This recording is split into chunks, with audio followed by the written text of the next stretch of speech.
그 김수아 교수님 기출 분석 강의를 다시 들으면서 제가 놓친 부분이 되게 많았다는 거를 다시 깨달았거든요. 저는 지금까지 기출에서 중요한 건 연교론이랑 영어학만 중요하다고 생각을 했는데 일반 영어랑 문학이 생각보다 굉장히 많이 중요했더라고요. 김수아 선생님 자료를 보니까 톡스라는 게 있는 거예요. 뭔가 희망이 보이기 시작한 그런 느낌이었던 것 같아요. 학교에서 얘기하시는 그 톡수가 있는데 딱 그 임용에 적합한 그 통찰이 굉장히 잘 반영되어 있어가지고 기출분석 강의에서 영역별로 어떻게 시험 실제가 됐는지 어느 부분에서 이제 근거를 찾아야 되는지를 되게 자세하게 설명을 해주셔가지고 5, 6월에 기출 강의를 다시 듣고 이렇게 접근해야 맞는 거구나 라는 걸 깨닫게 됐거든요. 김수아 선생님 교재를 김수아 교수님 기출 문제집이 정말 잘 되어 있어서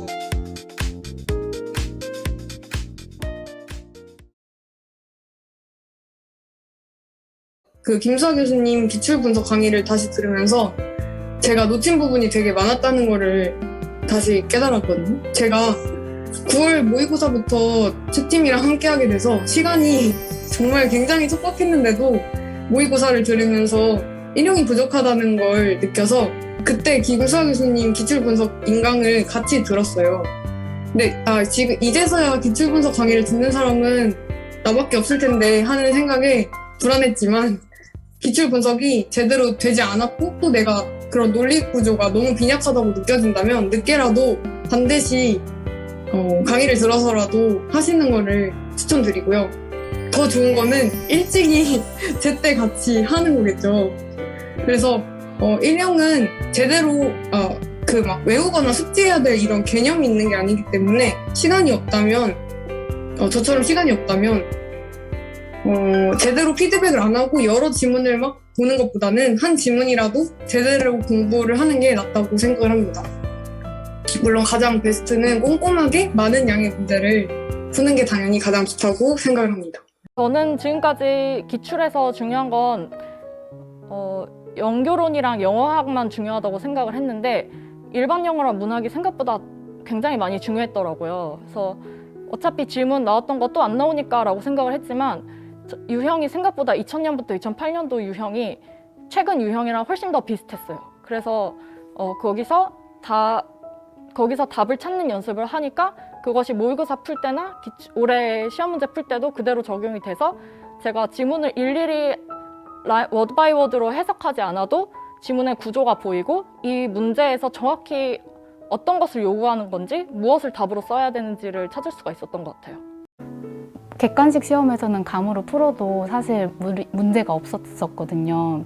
근데 이제 임용은 서술형이고 지문도 되게 논리적으로 읽어야 되고 그런 시험이었는데 이제 감으로 풀게 되어서 1년 기출 스터디를 했을 때 항상 좀 되게 점수도 안 나오고 스스로 답답함을 느꼈던 것 같아요. 영어를 이렇게까지 했는데 왜 이 1년 기출은 안 풀릴까? 이런 식으로 항상 의문이 들었었는데 근데 김수아 선생님 자료를 보니까 톡스라는 게 있는 거예요. 근데 그렇게 4가지 분류를 이렇게 해주셔가지고 글을 이렇게 쪼개고 논리적으로 이렇게 보는 방법을 가르쳐 그러니까 거기에 써 있었는데 그 구조를 너무 배우고 싶다는 생각이 되게 많이 들었었어요. 뭔가 희망이 보이기 시작한 그런 느낌이었던 것 같아요. 정말 막막했고 참 글을 그냥 뭉텅이로 이렇게 받아들였었는데 근데 그 4가지 분류를 내가 계속해서 해나간다면 좀 글을 똑똑하게 읽을 수 있겠구나라는 그런 마음이 생겼었거든요. 인력 문학의 경우는 그 수아선생님께서 얘기하시는 그 톡수가 있는데 딱 그 임용에 적합한 그 통찰이 굉장히 잘 반영되어 있어가지고 그래서 이거를 1년간 커리큘럼을 따라가다 보면 이제 굉장히 그 임용에 적합한 이런 관점으로 글을 읽는 습관이 잘 길러지고요. 또 그뿐만 아니라 되게 문해력에서 중요한 게 이제 논리적이고 유기적으로 글 읽는 습관이라고 생각이 드는데 그게 1년간 이제 커리큘럼 따라가다 보면 굉장히 심화 발전될 수 있어요. 그래서 기출분석 강의에서 그 김수학 쌤께서 영역별로 어떻게 시험 출제가 됐는지 어느 부분에서 이제 근거를 찾아야 되는지를 되게 자세하게 설명을 해주셔가지고 그것을 토대로 제가 제 나름대로 먼저 일영문학 기출분석을 시작했습니다. 5, 6월에 기출 강의를 다시 제대로 듣고 이렇게 좀 기초를 쌓아보는 게 어떠냐라고 조언을 해주셨어요. 근데 다행히 그때 문제도 같이 풀고 또 강의를 들으면서 아, 이렇게 접근해야 맞는 거구나 라는 거를 제가 깨닫게 됐거든요. 사실 이 문제를 내가 맞았다고 하고 그냥 넘어가잖아요. 근데 다음에 보면 또 새로워요. 그리고 그때 틀린 문제는 다음에 풀면 또 틀려요. 난 분명히 단어도 다 외웠고 문제 의도도 파악을 했고 심지어 해설도 읽어서 다 이해가 됐는데도 불구하고 틀린 문제는 또 틀리게 되더라고요. 그래서 여러분들도 그런 한 문제 한 문제를 다 완벽하게 파악했다고 착각을 하시면 안 되고 다시 보셔서 다시 내 것으로 만드는 도움을 많이 하시면 1영을 점수를 높이는 데 굉장히 도움이 되지 않을까 싶습니다.